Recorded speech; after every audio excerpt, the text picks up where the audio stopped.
오늘은 신명기 말씀을 함께 나눕니다. 신명기 24장 17절로 21절입니다. 너는 객이나 고아의 송사를 억울하게 하지 말며 과부의 옷을 전당 잡지 말라.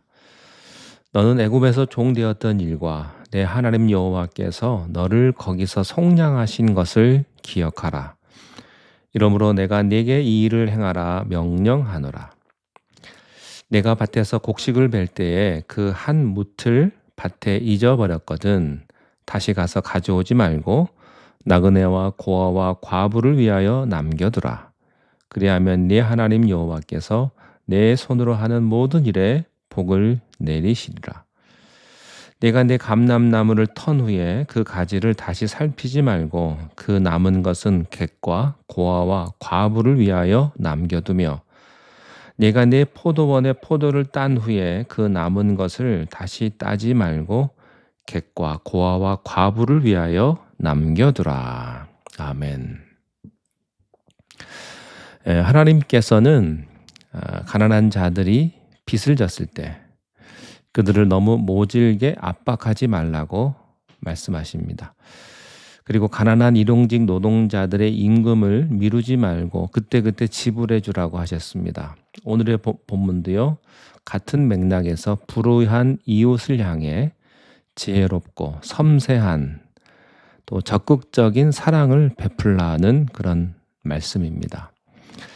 17절에 객이나 고아의 송사를 억울하게 하지 말며 과부의 옷을 전당 잡지 말라 그랬습니다.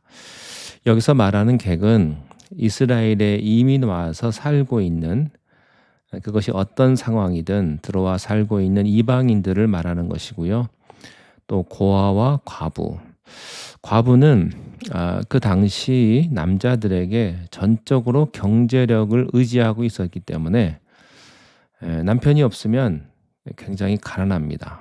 가난하다는 의미는 당장 먹을 게 없는 겁니다. 굶어 죽을 수밖에 없는 거죠.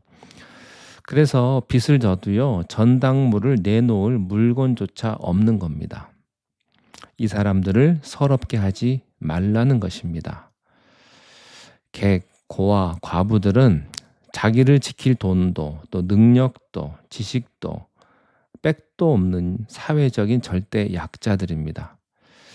그렇기 때문에 이리 치고 저리 치고 항상 남들에게 억울하게 다가오면서도요. 어떻게 보복할 힘이 없습니다. 서러운 인생이죠. 그러나 하나님께서는 이런 사람들을 너희들이 함부로 대해서는 안 된다고 합니다. 왜냐하면 이들이 가진 빽은 세상에서 제일 무서운 빽이기 때문이에요. 만군의 여호와가 아무도 도와줄 수 없는 그들을 도와줄 것이라고 말씀하세요. 하나님께서 몇 번씩 이스라엘 백성들에게 경고하신 말씀 중에 힘없는 자들에게 어떤 방법으로든 아픔을 줘서는 안 된다고 하십니다.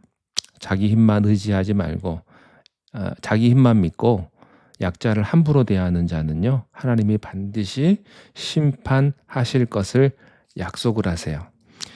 이사야 10장 2절 3절 말씀에 보면요, 이런 말씀이 있습니다. 가난한 자를 불공평하게 판결하여 가난한 내 백성의 권리를 박탈하며 과부에게 토색하고 고아의 것을 약탈하는 자는 화 있을진저 벌하시는 날과 멀리서 온 환난 때에 너희가 어떻게 하려느냐? 누구에게로 도망하여 도움을 구하겠으며 너희의 영화를 어느 곳에 두려느냐? 이 말씀 무섭지 않습니까? 함부로 가난한 자를 서럽게 하는 자는 반드시 대가를 치르게 하겠다고 말씀을 하십니다. 자, 그리고 19절 말씀에 흥미로운 말씀이 있습니다. 19절에 네가 밭에서 곡식을 벨 때에 그 한 뭇을 밭에 잊어버렸거든 다시 가서 가져오지 말고 나그네와 고아와 과부를 위하여 남겨두라. 그리하면 내 하나님 여호와께서 네 손으로 하는 모든 일에 복을 내리시리라. 또 그 다음 절도 마찬가지인데요. 감람나무 열매를 딸 때에 가지를 다시 살피지 말고 남은 것은 그냥 남겨두라는 겁니다. 포도원에 포도를 딴 뒤에도 1차 추수가 끝난 뒤에 남은 것을 남겨두라는 겁니다. 추수를 할 때 항상 그 떨어뜨리는 게 있거든요. 또 미처 수확하지 못한 곡식이나 열매가 있기 마련인데 하나님께서는 그것을 다시 가서 악착같이 주워오지 말고 그냥 모른 척 남겨두라고 하십니다. 사실 이것은요, 현대의 기업 윤리는 이해가 되지 않습니다. 낭비를 막아야 되지 않겠습니까? 한 푼이라도 아껴야죠. 그런데 하나님께서는 이 농경 문화에서 남은 곡식을 갖다가 2차로 거두지 말고 그냥 남겨두라고 하십니다. 왜냐하면 항상 굶주린 배를 움켜쥐고 사방을 돌아다니면서 음식을 찾는 가난한 이방인, 고아, 또 가부가 있는데 그 사람들이 안 볼 때 저녁에 와서 먹을 수 있을 것이라는 것입니다.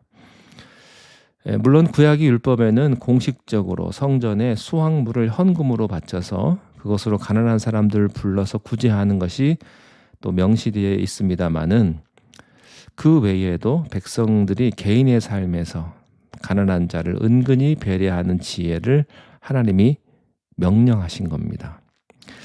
이것은요, 가난한 약자들의 최소한의 자존심을 세워주기 위함이었습니다. 보면 항상 가진 자가 없는 자에게 줄 때 보면요, 받는 쪽을 생각을 안 해요. 그래서 얼굴 보면서 주면 자존심이 상하기가 굉장히 쉽습니다. 제가 아는 분이 옛날에 그 청소년 때인데 그 여자 학교 앞에 가가지고 감자나 뭐 이런 것들, 옥수수 같은 걸 이렇게 팔았는데요, 얼굴 안 보이게 밀짚 모자 눌러 쓰고.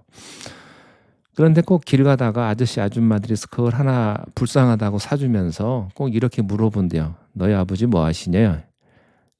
유명한 말이죠. 네 아버지 뭐 하시노? 너 어쩌다가 이런 일을 하게 됐니? 이런 걸 꼬치꼬치 물어보는 사람이 있다는 겁니다.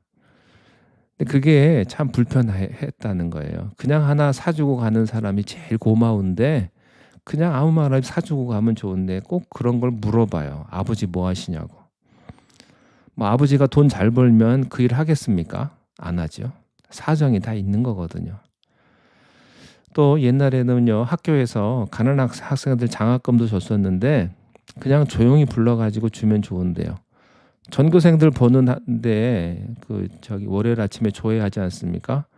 거기서 그 대표로 불러가지고 교장 선생님이 훈시하면서 이 학생은 너무 가난해서 장학금 준다. 그러고 장학금 줘요. 그 실제로 제가 중학교 1학년 때요. 그때 이제 그 교복을 입었는데 옛날 교복 있지 않습니까? 머리는 빡빡으로 깎고 모자 쓰고 그러고 이제 교복을 이제 새로 맞춰 입고 학교를 가는데 그 교복을 자기가 사야 돼요. 그런데 가난한 학생들은요, 그 교복을 사지를 못하는 겁니다. 처음 학기가 시작이 됐는데 교복을 못 입고 오는 아이들이 있었어요. 그러다가 이제 나중에 어떻게 해서 교복을 입긴 했는데 한 친구가 공부도 잘하는 친구인데 그 친구 부모님이 무슨 직업을 가지고 있었냐면요, 그 옛날에는 푸세식 변소 있지 않습니까?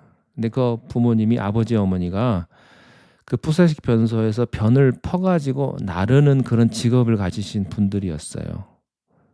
근데 선생님이요. 제가 그걸 어떻게 알겠어요. 근데 선생님이 쓸데없이 그 얘기까지 하면서요, 부모님들이 이렇게 고생한다, 너 공부 열심히 해라, 그런 얘기를 다 하는 겁니다. 그러니 그 친구가 얼마나 무안했을까요? 나중에 그 친구한테 들었는데 아주 죽고 싶더라는 거예요. 자기 집안 얘기를 온 학생들 앞에서 다 하니까. 그런데요, 하나님께서 그 옛날 그 시대에 이런 마음을 다 아시는 거예요.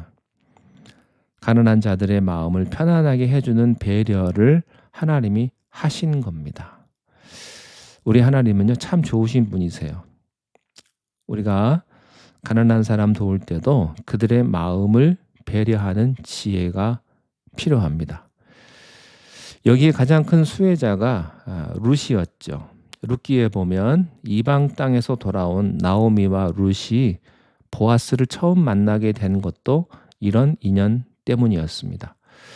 보아스의 밭에서 일꾼들이 추수할 때 이런 그 부잣집 논밭에는요, 수많은 고아와 과부들이 거기서 이삭을 주워 먹고 있었습니다. 이걸 딱 보다가 보아스가 룻을 보고요, 일꾼들에게 명해가지고 일부러 보리 이삭을 모른 척 많이 흘려줘서 룻이 더 많이 주워가게 했습니다.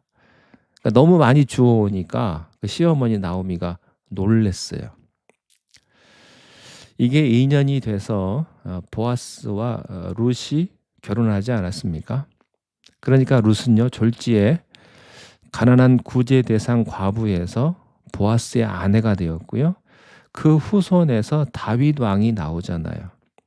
또 나중에 그 후손에서 예수 그리스도가 태어납니다. 예수 그리스도가 태어나신 이 인간의 핏줄에는 이렇게 가난한 이방인 구제 대상도 들어 있었어요. 불우이웃이었죠. 중요한 것은 가난한 사람과 우리가 신분이 다른 사람처럼 생각해서는 안 된다는 겁니다. 저도요, 지방에서 서울로 이렇게 왔을 때 지하 단칸방에서 이제 4식구가 살았는데 연말에 불우이웃 돕기라고 삼양라면 한 박스를 저희가 받았던 기억이 있습니다. 저도 불우이웃이었습니다. 여러분, 언제든지 입장은 바뀔 수가 있습니다. 우리가 가난할 수 있고요, 또 부유할 수 있고요. 또 부유한 자는 언제든지 가난할 수가 있거든요. 하나님은 약속의 땅에 들어간 이스라엘 사람들이 약자들을 이렇게 섬세하게 배려하는 사랑의 나라를 만들기를 원하셨습니다. 우리도 이렇게 되기를 바랍니다. 배려가 있기를 바라고요. 약자를 생각해주고 또 힘없는 자를 배려할 수 있는 그런 마음이, 또 그러한 우리의 삶이 여러분 모두에게 함께하기를 주님의 이름으로 축원합니다. 기도하겠습니다. 하나님 아버지, 오늘 주신 말씀을 인하여 감사합니다. 우리가 언제든지 아플 수 있고 힘들 수 있고 고통받을 수 있다는 것을 기억하며 우리보다 더 어렵고 힘들고 약한 사람들을 배려할 수 있는 그런 넉넉한 마음을 우리에게 허락하여 주시옵소서. 예수님의 이름으로 기도하옵나이다. 아멘.